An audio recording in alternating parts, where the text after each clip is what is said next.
Good morning बच्चों। Class 11 आप सभी बच्चों का सिविक्स की कक्षा में हम स्वागत करते हैं। और बच्चों, जिन बच्चों ने सिविक्स सब्जेक्ट लिया है यानी कि नागरिक शास्त्र, वो बच्चे ध्यान दें। और बच्चों, आज मैंने आपकी जो दूसरी बुक है, 2 बुक चल रही है, और जो दूसरी बुक है यानी जो दूसरी किताब है उसमें से हमने जो पार्ट लिया है स्वतंत्रता।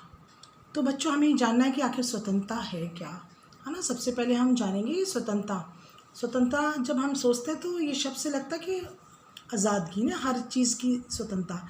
लेकिन बच्चों, एक चीज़ ध्यान रखो कि स्वतंत्रता का मतलब ये नहीं कि हम इस तरह की से स्वतंत्र हैं कि हमारी स्वतंत्रता जब दूसरों को हानि पहुंचाए या हमारी स्वतंत्रता जब दूसरों को नुकसान पहुंचाए तो वो स्वतंत्रता नहीं है।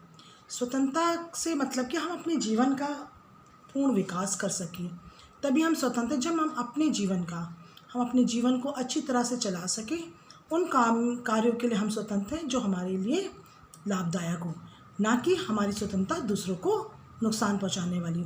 तो बच्चों, हम देखेंगे आखिर स्वतंत्रता क्या है, और इसकी कई परिभाषाएं भी हैं और कई दार्शनिकों ने अपने अपने मत इसमें प्रस्तुत किए हैं। जैसे कि बच्चों, बाहरी प्रतिबंधों का अभाव, है ना, यानी जो बंधन होते हैं, यानी कि कोई भी बंधन, उसका अभाव, ऐसी स्थितियों का होना जिसमें लोग अपनी प्रतिभा का विकास कर सकें, वही स्वतंत्रता है।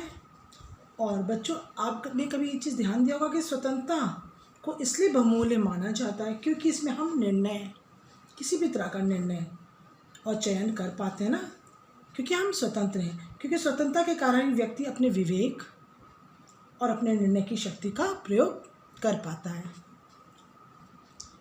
बच्चों, जिस प्रकार अनुचित बंधनों के स्थान पर, है ना, जो कि उचित बंधन ना हो, अनुचित बंधनों के स्थान पर यदि उचित बंधनों की व्यवस्था हो तो वह स्वतंत्रता वास्तविक अर्थ में हम कह सकते हैं। क्योंकि बच्चों, स्वतंत्रता और कानून ये एक दूसरे के क्या हैं, पूरक हैं, है ना। क्योंकि कानून के पालन में ही मनुष्य की स्वतंत्रता सुरक्षित है। बच्चों, स्वतंत्रता को हम कई रूप से परिभाषित कर सकते हैं। जैसे कि प्रोफेसर लास्की के अनुसार स्वतंत्रता का वास्तविक अर्थ राज्य की ओर से ऐसे वातावरण का निर्माण करता है जिसमें व्यक्ति आदर्श नागरिक जीवन व्यतीत करने योग्य बन सके तथा अपने व्यक्तित्व का पूर्ण विकास कर सके। ये प्रोफेसर लास्की के अनुसार है। और प्रोफेसर ग्रीन के अनुसार बच्चों, उन्होंने अपने मत क्या रखे हैं इस स्वतंत्रता के लिए। ग्रीन के मत क्या हैं, ध्यान दीजिएगा। जो प्रोफेसर ग्रीन है, उनका मत है कि स्वतंत्रता उन कार्यों को करने अथवा उन वस्तुओं के उपभोग करने की शक्ति है जो करने या उपभोग के योग्य हो। फिर हम देखते हैं प्रोफेसर बार्कर के अनुसार कि स्वतंत्रता प्रतिबंधों का अभाव नहीं। उनका मत है स्वतंत्रता प्रतिबंधों का अभाव नहीं, परंतु वे ऐसे नियंत्रणों का अभाव है जो मनुष्य के विकास में बाधक हो। यानी कि जो मनुष्य के जीवन को, उन चीज़ों का अभाव है जो मनुष्य के आगे बढ़ने में रोकता है ना, उसका अभाव है जो बार्कर मांगते हैं। फिर प्रोफेसर रूसो के अनुसार है कि उन कानूनों का पालन करना, प्रोफेसर रूसो के अनुसार उन कानूनों का पालन करना जिन्हें हम अपने लिए निर्धारित करते हैं, वही स्वतंत्रता है। तो बच्चों, ये कई दार्शनिकों ने अपने अपने मत रखे स्वतंत्रता के लिए। अब हम देखेंगे स्वतंत्रता का अर्थ। पहले देखेंगे, है ना, निषेधात्मक अर्थ और सकारात्मक अर्थ। बच्चों, निषेधात्मक अर्थ में स्वतंत्रता शब्द अंग्रेजी भाषा के लिबर्टी, ध्यान दीजिएगा, लिबर्टी शब्द का हिंदी अनुवाद है। लिबर्टी शब्द की उत्पत्ति बच्चों लैटिन भाषा के लिबर, कौन से भाषा के, लैटिन भाषा के लिबर शब्द से जुड़ी हुई है। और लिबर का अर्थ है बंधनों का ना होना। अतः स्वतंत्रता का शाब्दिक अर्थ बंधनों से मुक्ति, अर्थात प्रत्येक व्यक्ति को बिना किसी बंधन के अपनी इच्छा अनुसार सभी कार्य करने की सुविधा प्राप्त होना, ये स्वतंत्रता है। ये निषेधात्मक इसका अर्थ है कि यानी कि अपनी इच्छा के अनुसार। आप सब इस बात को जानते होंगे कि प्रत्येक व्यक्ति चाहता है ना कि अपनी इच्छा अनुसार वो आगे बढ़े, अपने जीवन का विकास कर सके। फिर हम देखते हैं बच्चों स्वतंत्रता का सकारात्मक अर्थ। स्वतंत्रता का वास्तविक अर्थ मनुष्य के मौलिक अधिकारों की सुरक्षा तथा ऐसे बंधनों का अभाव है जो मनुष्य के व्यक्तित्व का विकास में बाधक हो। स्वतंत्रता के सकारात्मक पक्ष को स्पष्ट करते हुए प्रोफेसर ग्रीन ने लिखा कि योग्य कार्य करने अथवा उसके उपयोग करने की सकारात्मक शक्ति को ही स्वतंत्रता कहते हैं। तो बच्चों, हमने स्वतंत्रता का निषेधात्मक अर्थ और सकारात्मक अर्थ को अभी हमने देखा। फिर हम देखेंगे कि स्वतंत्रता की अवधारणा क्या है। बच्चों, सकारात्मक स्वतंत्रता के जो पक्षधर हैं, जिन्होंने मतलब इसकी पक्ष की है, कि उनका मानना है कि व्यक्ति केवल समाज में ही स्वतंत्र हो सकता है, समाज से बाहर नहीं, और इसलिए वो इस समाज को ऐसा बनाने का प्रयास करते हैं जो व्यक्ति के विकास में मार्ग, यानी कि जो उसका विकास जिस मार्ग पर उसको जाना वो प्रशस्त हो सके। बच्चों, दूसरी ओर नकारात्मक जो धारणा है कि नकारात्मक स्वतंत्रता का संबंध हस्तक्षेप के अनुलंघ्य क्षेत्र से है, इस क्षेत्र से बाहर समाज की स्थितियों से नहीं। नकारात्मक स्वतंत्रता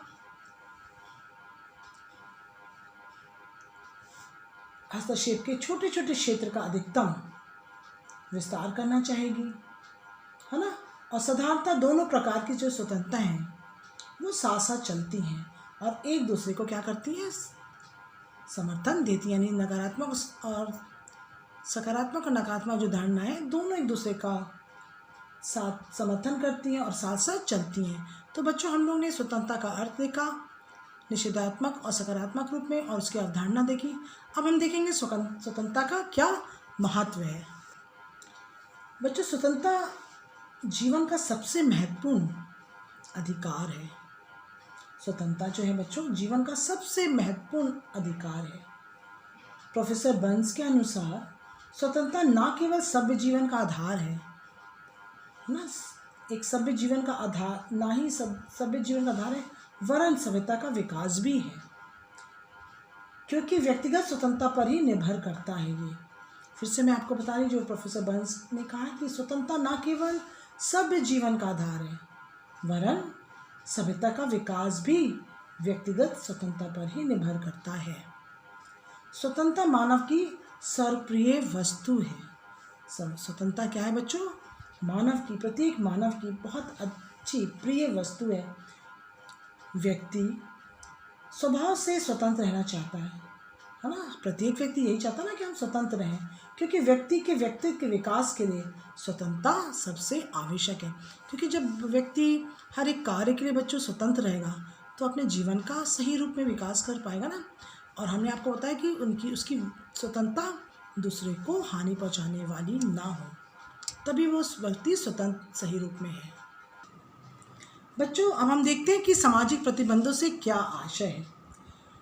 बच्चों, सामाजिक प्रतिबंध से आशय उन प्रतिबंधों से है जिनसे समाज की व्यवस्था भंग ना हो और समाज निरंतर गतिशील रहे, यानी कि समाज अच्छी रूप से आगे बढ़ता रहे। क्योंकि बच्चों, स्वतंत्रता मानव समाज के केंद्र में है ना, और गरिमापूर्ण मानव जीवन के लिए अत्यंत महत्वपूर्ण है, यानी बहुत ही ज़रूरी है, आवश्यक है। इसलिए स्वतंत्रता बच्चों, इसलिए स्वतंत्रता प्रतिबंध विशेष परिस्थितियों में ही लगाए जा सकते हैं, क्योंकि ये प्रतिबंध है ना, जो ये बंधन होते हैं यानी प्रतिबंध स्वतंत्रता के लिए अत्यंत आवश्यक हैं। बिना प्रतिबंधों के स्वतंत्रता क्या होगा, एक बुरे रूप में बदल जाएगी ना। आप खुद सोचिए इस बात को कि बच्चों, अगर कोई अपनी स्वतंत्रता का गलत प्रयोग करने लगे, अगर उस पर प्रतिबंध ना हो, तो बच्चों क्या होगा कि हर एक व्यक्ति क्या करेगा, अपनी स्वतंत्रता का गलत प्रयोग करेगा। और जब गलत प्रयोग करेगा तो नेचुरल सी चीज़ है कि वो दूसरों को वो स्वतंत्रता हानि पहुंचाएगी ही। इसलिए प्रतिबंधों का होना, उन प्रतिबंधों का जो व्यक्ति के लिए उसके विकास में बाधक ना हो, बल्कि उसके गलत करने पर प्रतिबंध हो। तो बच्चों, हमने ये भी देखा कि सामाजिक प्रतिबंध से क्या आशय। फिर हम देखते हैं कि स्वतंत्रता के रूप। हम सबसे पहले देखते हैं जो स्वतंत्रता का जो रूप है, पहला यानी कि प्राकृतिक स्वतंत्रता। इस स्वतंत्रता से बच्चों ये आशय कि स्वतंत्रता के 3 अर्थ लगाए जानते हैं। पहला है कि स्वतंत्र प्रकृति होती है। कैसी होती है? प्राकृतिक होती है। फिर प्रकृति की देन है ना। तथा मनुष्य जन्म से ही क्या होता है बच्चों, जब बच्चा पैदा होता है तो क्या होता है बच्चों, उस पर कोई बंधन होता नहीं, वो स्वतंत्र होता है। इसी विचार को व्यक्त करते हुए प्रोफेसर रूसो ने लिखा है, जो हमारे दार्शनिक थे, उन्होंने क्या लिखा कि मनुष्य स्वतंत्र उत्पन्न होता है ना, किंतु वे स्वतंत्र बंधनों में जकड़ा हुआ है। इस प्रकार प्राकृतिक स्वतंत्रता का अर्थ मनुष्य की अपनी इच्छा अनुसार कार्य करने की स्वतंत्रता है। दूसरे अर्थ में हम देखें तो मनुष्य को वही स्वतंत्रता प्राप्त हो जो उसे प्राकृतिक अवस्था में प्राप्त थी।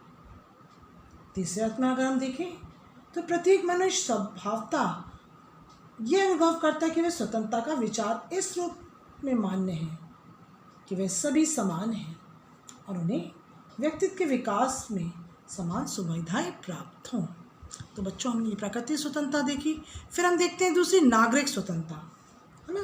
प्रत्येक नागरिक भी अपने देश में क्या स्वतंत्र है कि नहीं, अपने जीवन का विकास करने के लिए सभी स्वतंत्र, सबको प्राकृतिक स्वतंत्रता भी मिली और नागरिक स्वतंत्रता।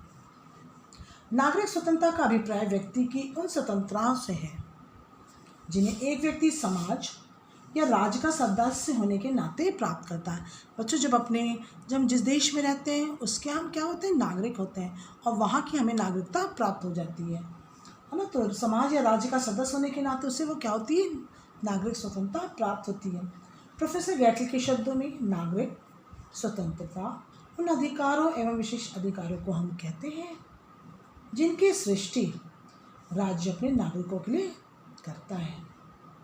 संपत्ति अर्जित करना, यानी कि किसी भी तरह से आप अपनी नौकरी कर सकते हैं, संपत्ति खरीद सकते हैं, है ना, उसको यानी कि अपनी संपत्ति को हम अर्जित कर सकते हैं, उसको सुरक्षित रखने की स्वतंत्रता है। विचार और अभिव्यक्ति की स्वतंत्रता ना, हम अपने विचारों को दूसरे तक और अपनी भावनाओं को हम दूसरे तक व्यक्त कर सकते हैं, इसकी स्वतंत्रता प्रत्येक नागरिक को रहती है। और हम देखते फिर तीसरी, राजनीतिक स्वतंत्रता। बच्चों, राजनीतिक स्वतंत्रता में हम देखते हैं कि इस स्वतंत्रता के अनुसार प्रत्येक नागरिक बिना किसी भेदभाव के,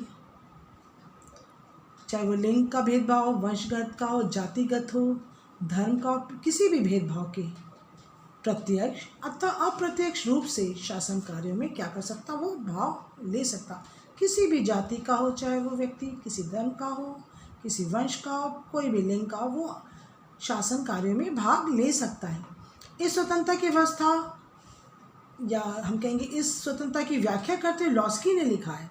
प्रोफेसर लॉस्की क्या लिखते हैं कि राज्य के कार्यों में सक्रिय भाग लेने की शक्ति ही राजनीतिक स्वतंत्रता है। मैं फिर से एक बार दोहराऊंगी कि प्रोफेसर लॉस्की के अनुसार राज्य के कार्यों में सक्रिय भाग लेने की शक्ति ही राजनीतिक स्वतंत्रता है। और बच्चों, राजनीतिक स्वतंत्रता के अंतर्गत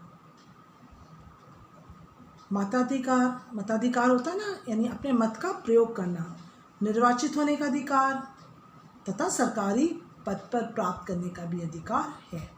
और राजनीतिक दलों तथा दबाव समूह के निर्माण आदि सम्मिलित किए जाते हैं, है ना। कोई भी राजनीतिक दल बनाने का अधिकार प्रत्येक नागरिक को रहता है। तो बच्चों, हमने ये देखा राजनीतिक स्वतंत्रता। फिर हम देखते हैं आर्थिक स्वतंत्रता, है ना। इसके अंतर्गत हम देखते हैं कि आर्थिक स्वतंत्रता का अर्थ प्रत्येक व्यक्ति को रोजगार अथवा अपने श्रम के अनुसार पारिश्रमिक प्राप्त करने की स्वतंत्रता है। यानी कि किसी भी तरह की नौकरी, किसी भी तरह से आप पैसे को कमा सकते हैं ना, कोई भी रोजगार, किसी भी तरह का आपको इतनी स्वतंत्रता है कि आप कोई भी नौकरी को प्राप्त कर सकते हैं, श्रम के अनुसार पारिश्रमिक प्राप्त कर सकते हैं। आप जो भी मेहनत करें उसका आपको उतनी तनख्वाह मिलने का अधिकार है। आर्थिक स्वतंत्रता की परिभाषा देते हुए प्रोफेसर लॉस्की क्या लिखते हैं, बच्चों ध्यान दीजिए। आर्थिक स्वतंत्रता से मेरा अभिप्राय है, प्रोफेसर लॉस्की ने क्या लिखा है कि आर्थिक स्वतंत्रता से उनका अभिप्राय क्या है कि प्रत्येक व्यक्ति को अपनी प्रतिदिन की जीविका उपार्जित करने की स्वतंत्रता प्राप्त होनी चाहिए। यानी हर एक नागरिक, हर एक व्यक्ति को प्रतिदिन यानी रोज की जीविका उपार्जित करने की स्वतंत्रता होनी चाहिए। यानी कि कोई भी तरह की नौकरी, किसी भी तरह से आपको पैसा कमाने का अधिकार है प्रतिदिन का। वस्तुतः ये स्वतंत्रता रोजगार प्राप्त करने की स्वतंत्रता है। यानी रोजगार का मतलब आप समझ रहे होंगे, किसी भी तरह से नौकरी करने का, किसी भी तरह से पैसा कमाने का, किसी भी तरह का।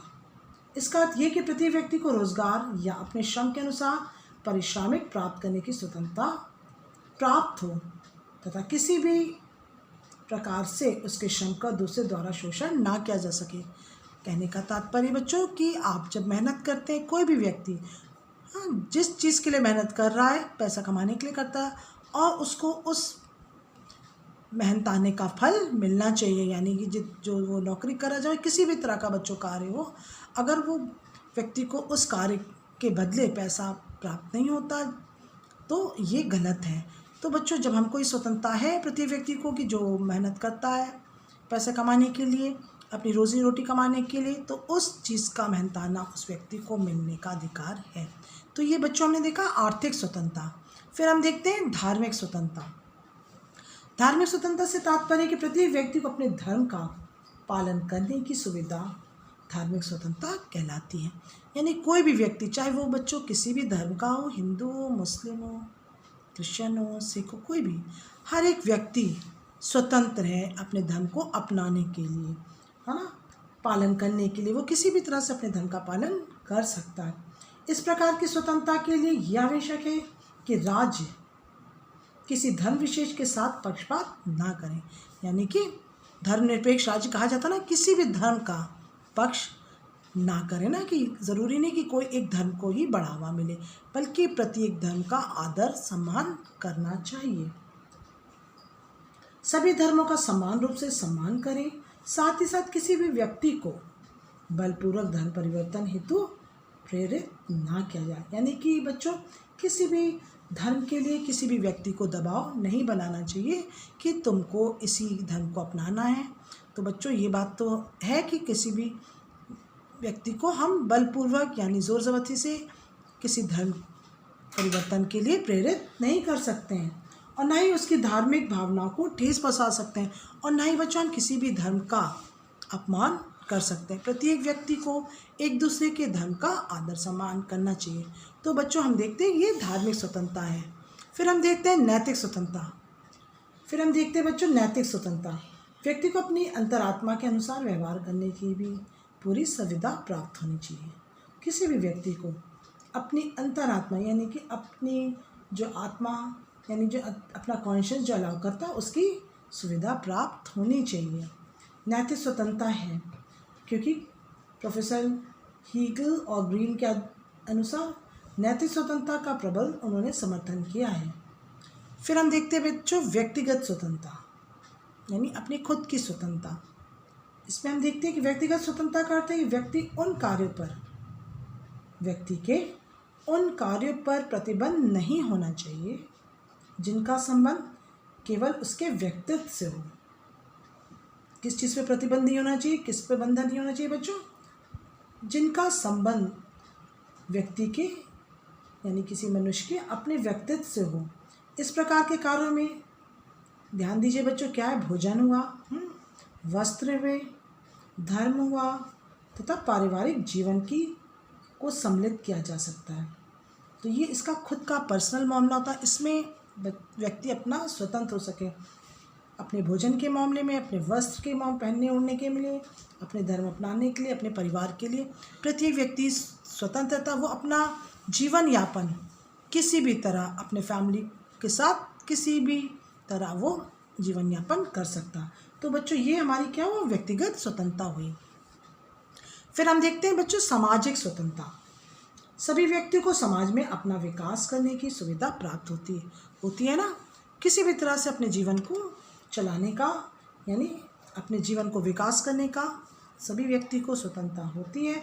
और सामाजिक स्वतंत्रता है ये समाज में प्रत्येक व्यक्ति सामाजिक क्रियाकलापों आदि में बिना किसी भेदभाव के सम्मिलित होने के लिए स्वतंत्र होता ना। हम किसी भी फंक्शन में किसी तरह का आने जाने में, यानी कहीं किसी भी तरह का कोई फंक्शन है या किसी तरह का भी कोई भी प्रोग्राम है, उसमें हम क्या होते हैं बच्चों? स्वतंत्र होते हैं ना। सामाजिक क्रियाकलाप किसी भी तरह के होते हैं, उसमें प्रत्येक व्यक्ति आ जा सकता है, भाग ले सकता है और अपनी तरह से उस क्रियाकलाप से संबंध को जोड़ सकता है। तो बच्चों हम ये देखते हैं, ये सामाजिक स्वतंत्रता है ना। सामाजिक स्वतंत्रता के अंतर्गत किसी भी समाज के क्रियाकलापों में हम भाग ले सकते हैं। फिर हम देखते हैं बच्चों राष्ट्रीय स्वतंत्रता। राष्ट्रीय स्वतंत्रता का देखते हैं तो राजनीतिक स्वतंत्रता तथा आत्मनिर्णय की अधिकार से संबंधित है। इस प्रकार की स्वतंत्रता के अंतर्गत राष्ट्र को भी स्वतंत्र होने का अधिकार प्राप्त होना चाहिए। तो बच्चों हमने देखा ये स्वतंत्रता के रूप को हमने देखा, प्राकृतिक स्वतंत्रता, नागरिक स्वतंत्रता, राजनीतिक स्वतंत्रता, आर्थिक स्वतंत्रता, धार्मिक स्वतंत्रता, नैतिक स्वतंत्रता, व्यक्तिगत स्वतंत्रता, सामाजिक और राष्ट्रीय स्वतंत्रता। तो बच्चों हमने आज जो स्वतंत्रता के बारे में बताया, आपको ये पाठ बहुत अच्छे से समझ में आया होगा कि हमारी स्वतंत्रता कहाँ तक है और कहाँ सीमित हो जाती है। और प्रत्येक व्यक्ति तभी स्वतंत्र है जब अपनी स्वतंत्रता के द्वारा अपने जीवन का पूर्ण विकास कर सके और अपनी स्वतंत्रता से दूसरों को हानि ना पहुंचा सके, तभी हम स्वतंत्र रह सकेंगे। तो बच्चों हम आपको जो पाठ पढ़ाया स्वतंत्रता, और हमने देखा कि स्वतंत्रता क्या है और इसकी कई परिभाषाएं भी दी, और आपको इन परिभाषाओं के द्वारा स्वतंत्रता क्या है, स्वतंत्रता का क्या अर्थ है, स्वतंत्रता की अवधारणा और स्वतंत्रता का महत्व हमने बताया। फिर हमने देखा कि सामाजिक प्रतिबंधों से क्या आशय है। उसके बाद हमने स्वतंत्रता के रूप बताए और प्रकार। तो बच्चों हम इस पाठ से संबंधित मैं आपको कुछ प्रश्न दे रही हूँ, उसको आप अपनी कॉपी में, यानी कि जो मैंने आपसे कहा कि रजिस्टर तैयार करिएगा, उसको बहुत अच्छी राइटिंग में, और इस वीडियो को सबसे पहले सुनिएगा और फिर उसके बाद अपने शब्दों में इन प्रश्नों को हल करिएगा। तो हम पहला प्रश्न देते हैं, स्वतंत्रता क्या है? स्वतंत्रता का अर्थ, स्वतंत्रता की अवधारणा और महत्व।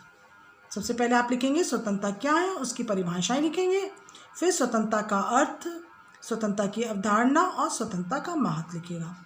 दूसरा प्रश्न है, स्वतंत्रता के रूप तथा प्रकार लिखिए। जो मैंने आपको 9 दिए ना, 9 प्रकार दिखाए, उनको आप लिखिएगा। तो बच्चों अब हम अपनी कक्षा को यहीं समाप्त करते हैं, और प्रत्येक बच्चे इस वीडियो को देखने के बाद जब आप देखिएगा तो अगर इसमें से कोई आपको जो समझ में ना आए वो पूछेगा। तो बच्चों अब हम अगली कक्षा में मिलेंगे। धन्यवाद।